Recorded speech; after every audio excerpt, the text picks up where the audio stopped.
ఈరోజు శ్రీరామనవమి. ప్రేక్షకులందరికీ శ్రీరామనవమి పర్వదిన శుభాకాంక్షలు. శ్రీరామనవమి పర్వదినం సందర్భంగా శ్రీరామచంద్రమూర్తిని ఎలాంటి పుష్పాలతో పూజిస్తే, ఎలాంటి నైవేద్యాలు సమర్పిస్తే సంవత్సరం మొత్తం శ్రీరామచంద్రమూర్తి సంపూర్ణమైన అనుగ్రహం కలిగి అన్ని రకాలైన సమస్యల నుంచి సులభంగా బయటపడవచ్చు, నేటి శుభం లాభం అనే శీర్షికన పరిశీలిద్దాం. ఈరోజు శ్రీరామనవమి పర్వదినం సందర్భంగా మీ గృహంలో సీతారాముల చిత్రపటానికి గంధం బొట్లు, కుంకుమ బొట్లు అలంకరించి ఆవు నెయ్యితో లేదా నువ్వుల నూనెతో దీపారాధన చేసి శ్రీరామచంద్రమూర్తికి వడపప్పు పానకం నైవేద్యంగా సమర్పించాలి. రామరక్షా స్తోత్రాన్ని ఈరోజు పఠిస్తే ఉత్తమమైన ఫలితాలు కలుగుతాయి. అలాగే దేవాలయంలో సీతారాముల కళ్యాణాన్ని దర్శనం చేసుకోవటం, ఆ కళ్యాణం అక్షింతలు శిరస్సున ధారణ చేయటం ద్వారా వివాహపరమైన, దాంపత్యపరమైన సమస్యలు అధిగమించవచ్చు. అయితే శ్రీరామనవమి పర్వదినం సందర్భంగా ఒక్కొక్క సమస్యకు ఒక్కొక్క రకమైనటువంటి పూజ నిర్వహిస్తే ఉత్తమ ఫలితాలు కలుగుతాయి. శ్రీరామచంద్రమూర్తికి ప్రత్యేకమైన పుష్పాలతో పూజ చేస్తే ప్రత్యేకమైన ప్రయోజనాలు చేకూరుతాయి. ఉద్యోగపరంగా సమస్యలు ఎదుర్కొంటున్న వాళ్ళు, సరైన ఉద్యోగం లేక ఇబ్బంది పడుతున్న వాళ్ళు జాజిపూలతో శ్రీరామచంద్రమూర్తిని పూజిస్తే ఉద్యోగపరమైన సమస్యలు తొలగిపోతాయి. అలాగే జాతకంలో కాలసర్ప దోషాల వల్ల ఇబ్బందులు ఎదుర్కొంటున్న వాళ్ళు పారిజాత పుష్పాన్ని శ్రీరామచంద్రమూర్తికి సమర్పిస్తే కాలసర్ప దోషాలన్నీ తొలగిపోతాయి. పద్మ పుష్పాలతో శ్రీరామచంద్రమూర్తిని పూజిస్తే శ్రీమంతులవుతారు, విశేషమైన ధనలాభం కలుగుతుంది.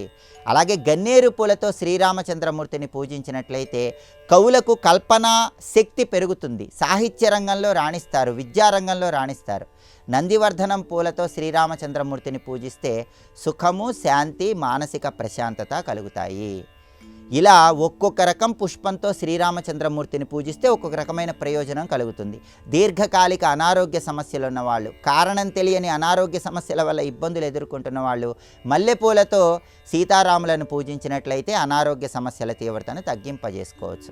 అలాగే ప్రత్యేకమైన నైవేద్యాలు సమర్పిస్తే ప్రత్యేకమైన ప్రయోజనాలు చేకూరుతాయి. శ్రీరామచంద్రమూర్తికి కొబ్బరికాయ ముక్కలు నైవేద్యంగా సమర్పించినట్లయితే పనిచేసే చోట అధికారుల వల్ల ఇబ్బందులు ఉండవు. కొబ్బరికాయ కొట్టి కొబ్బరికాయ ముక్కలు నైవేద్యంగా సమర్పించి వాటిని అందరికీ పంచిపెడితే అధికారులు సంవత్సరం మొత్తం మీకు అనుకూలంగా ఉంటారు. చేతి వరకు వచ్చి జారిపోతున్నటువంటి వివాహ ప్రయత్నాలు విజయవంతం చేసుకోవటానికి సపోటా పండు ముక్కలు నైవేద్యంగా సమర్పించాలి. అలాగే పనులు అనేవి సులభంగా పూర్తి కావాలంటే కమలా పండు ముక్కలు నైవేద్యంగా సమర్పించాలి. కుటుంబ కలహాల తీవ్రతను తగ్గింపజేసుకోవాలంటే జామ పండ్లు నైవేద్యంగా సమర్పించాలి. పెద్ద పెద్ద కష్టాలు, అనారోగ్య సమస్యలు వీటన్నిటినీ అధిగమించాలంటే పనస పండు ముక్కలు నైవేద్యంగా సమర్పించాలి. ఇలా ఒక్కొక్క రకం నైవేద్యం సమర్పిస్తే ఒక్కొక్క రకమైన ప్రయోజనం చేకూరుతుంది. అలాగే శ్రీరామచంద్రమూర్తికి ప్రత్యేకమైన అన్నప్రసాదాలు సమర్పించడం ద్వారా కూడా ఉత్తమ ఫలితాలు కలుగుతాయి.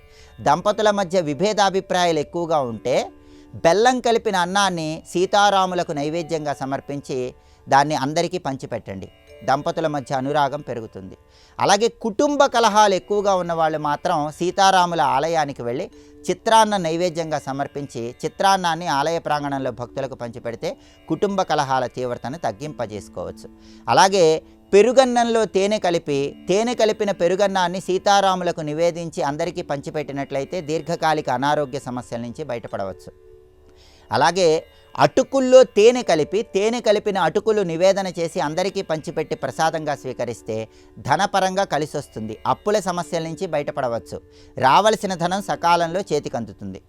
పాలల్లో అటుకులు కలిపి దాంతోపాటు బెల్లం కలిపి సీతారాములకు నివేదన చేసి ప్రసాదంగా స్వీకరిస్తే అన్ని రకాలైన అష్ట కష్టాలు తొలగింపజేసుకుని సమస్త శుభాలను అందిపుచ్చుకోవచ్చు. ఇలా శ్రీరామనవమి పర్వదినం సందర్భంగా ప్రత్యేకమైన పుష్పాలతో సీతారాములను పూజించడం, ప్రత్యేకమైన నైవేద్యాలు, ప్రత్యేకమైన అన్నప్రసాదాలు సమర్పించడం ద్వారా అనేక రకాలైన సమస్యల నుంచి బయటపడి శుభము, లాభము అందిపుచ్చుకోవచ్చు. మరొక్కసారి ప్రేక్షకులందరికీ శ్రీరామనవమి పర్వదిన శుభాకాంక్షలు తెలియజేస్తూ అన్ని రకాలైన కష్టాలు, సమస్యలు అధిగమించటానికి ప్రతి ఒక్కరూ కూడా రామతారక మంత్రాన్ని స్మరించుకుంటూ ఈ విధి విధానాలు పాటించండి. సమస్త శుభాలు అందిపుచ్చుకోండి.